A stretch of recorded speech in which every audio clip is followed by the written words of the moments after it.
Anjing biasa teman-teman saling panggil anjing.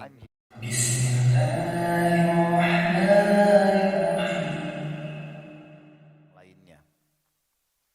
Yang ke-12, tidak boleh menggunjing, menghina, mencela, mengolok-olok, menjulukinya dengan panggilan yang buruk dan tidak menceritakan perkataannya untuk merusak hubungannya dengan orang lain. Ini tentu hampir semakna ya. Menghina, mencela, mengolok-olok, ya, ini semua dan memanggilnya dengan julukan buruk ini semakna sebenarnya, hampir sama. Dengan isyarat mata kah, dengan mencontohkan kekurangannya kah, dengan apa sajalah. Ya. Allah berfirman di dalam Al-Quran melarang itu semua dalam surah Al-Hujurat ayat 12. A'udzu billahi minasyaitonir rajim. Tentu lebih baik kita baca dari ayat 11. Bagi teman-teman yang pegang buku, Syekh Abu Bakar rahimahullah menulis ayat 12 baru ayat 11. Kita akan baca ayat 11 sampai ayat 12 supaya berurut. A'udzu billahi minasyaitonir rajim. Ya ayyuhalladzina amanu la yaskhar qaumun min qaumin asa an yakunu khairan minhum wala nisa'un min nisa' wala nisa'un min nisa'in asa an yakunna khairan minhun wala talmizu anfusakum wala tanabazu bil alqab bi'sal ismul fusuq ba'dal iman wa man lam yatub fa ulaika humul zalimun. Hai orang-orang beriman, jangan sekali-kali satu kaum, satu suku, satu negara mengolok-olok kaum yang lain. Karena boleh jadi mereka yang diolok-olok itu lebih baik daripada mereka yang mengolok-olok.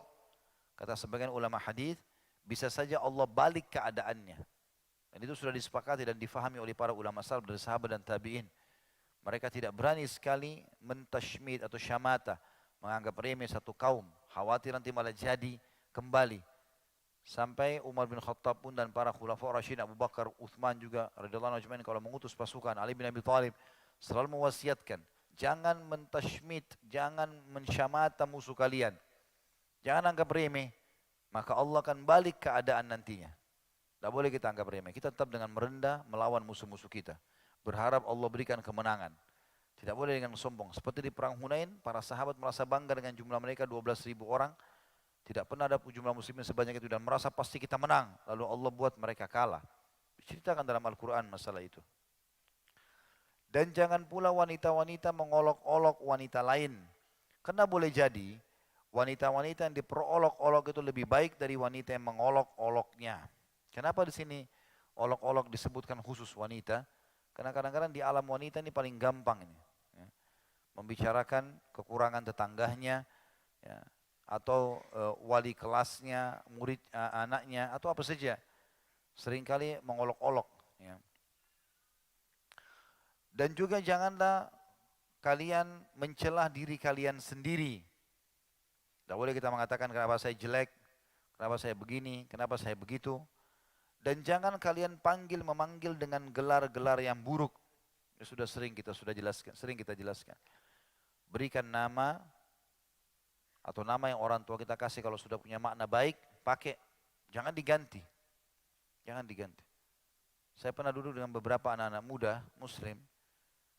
Lagi ngobrol, mereka bercanda-bercanda rupanya setelah selesai pengajian. Karena sama-sama satu SMA dulu, maka namanya saya tahu nama-nama mereka. Namanya Masya Allah Ahmad Yusuf, nama-nama yang bagus. Tapi tiba-tiba dipanggil temannya ini Jing. Saya tanya, apa itu Jing?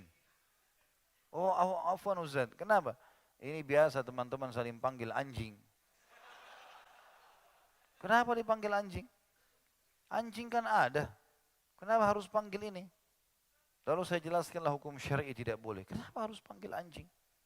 Kenapa harus panggil nama hewan, nama binatang? Ya. Aneh-aneh. Ada temannya mungkin sedikit punya kekurangan fisik. Dicari hewan yang mirip sama temannya. Panggil dengan nama hewan itu. Apalah, kenapa ini? Itu kan ciptaannya Allah. Sama saja kita sedang menghina penciptanya. Walaupun arah kita kepada teman itu kan. Enggak boleh. Jangan panggil. Nama-nama kebun binatang ini biar di kebun binatang saja. Dan di hutan. Tidak boleh panggil teman-teman. Termasuk juga tidak boleh mengolok-olok anak kita, pasangan kita dengan poster tubuhnya, manggilnya gendut misalnya, atau manggil apalah ya, dengan julukan-julukan yang aneh-aneh.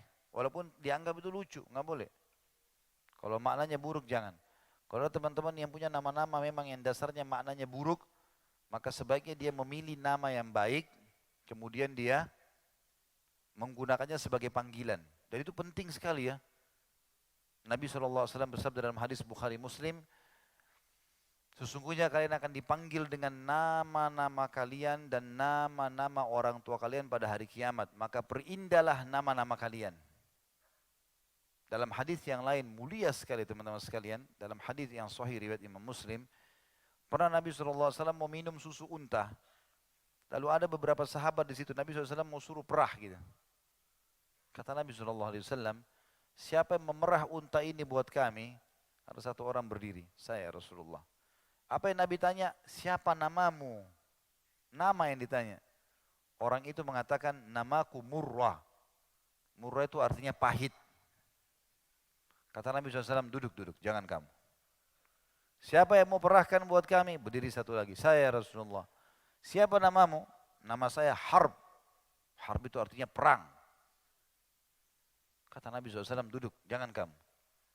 Siapa lagi yang mau memerahkan susu buat kami? Ada satu orang berdiri, saya Rasulullah. Nabi tanya, siapa namamu? Dia bilang, Ya'ish, hidup artinya. Kata Nabi SAW, perahlah. Memerah susu saja Nabi cari mana nama yang baik. Nabi SAW teman-teman punya nama, pedangnya punya nama, perisainya punya nama, ya, busur panah beliau punya nama, kudanya punya nama, untanya punya nama, istrinya pun dipanggil dengan nama-nama yang baik. Aisyah sudah baik, tapi Aisyah kulitnya putih kemerah-merahan pipinya. Bahasa Arabnya perempuan kalau berada warna merahnya hamra, tapi dipanggil lagi dengan ismu tasghir, diperkecil, nama sayang, Humaira. Nabi SAW panggil dengan nama baik. Semuanya dikasih nama baik. Jadi kita boleh memberikan nama-nama yang baik buat kendaraan kita, pakaian kita. Walaupun sekarang sudah ada merek ya. Tapi seperti itu memang sunnah Nabi SAW. Juga banyak di antara sahabat yang diganti namanya oleh baginda Nabi SAW. Banyak sekali. Pernah sekali Nabi SAW lewat dalam perjalanan teman-teman. Pas di depan beliau ada dua gunung. Maka Nabi SAW sebelum lewat berhentiin kafilah. Sebentar. Ada yang tahu namanya dua gunung ini? Maka ada satu sahabat mengatakan, iya Rasulullah, saya tahu. Kata Nabi SAW, apa namanya? Dia bilang, kalau sebelah kanan anda ya Rasulullah, namanya Fadih. Fadih itu maksudnya pembongkar aib. Ya. Orang iseng namakan begitu, Fadih. Kalau yang sebelah kiri anda, namanya Mukhzi. Penghina. Kata Nabi SAW, cari jalan lain. Nabi nggak mau lewat di situ. Hanya karena namanya buruk tuh gunung, bayangkan. Ya. Jadi pengaruhnya besar sekali masalah nama, memanggil dengan nama yang baik, itu bagus di dalam Islam. Dan kalau panggil nama yang lengkap, niatkan juga kalau kasih nama yang sesuai dengan yang terbaik. Jangan cuma sekedar nama bangga dengan seseorang, tokoh masyarakat, nggak jelas keimanannya lalu kemudian kita berikan nama dengan nama itu anak kita, enggak. Kita harus punya target-target dalam memberikan nama itu. Kata Allah, janganlah kalian memanggil dengan gelar-gelar yang buruk. Karena seburuk-buruk panggilan ialah panggilan yang buruk sesudah iman. Kalau sudah belajar, tahu makna-makna itu bisa menjadi doa buat kalian dengan nama-nama kalian, jangan lagi panggil dengan nama buruk. Nama baik semuanya. Dan barang siapa yang tidak bertaubat, tetap saja sudah sampai padanya informasi, enggak mau. Tetap saja memanggil orang dengan nama-nama buruk, maka mereka itulah orang-orang yang zalim. Ini Hujurat ayat 11. Alhamdulillahi Rabbil Alamin.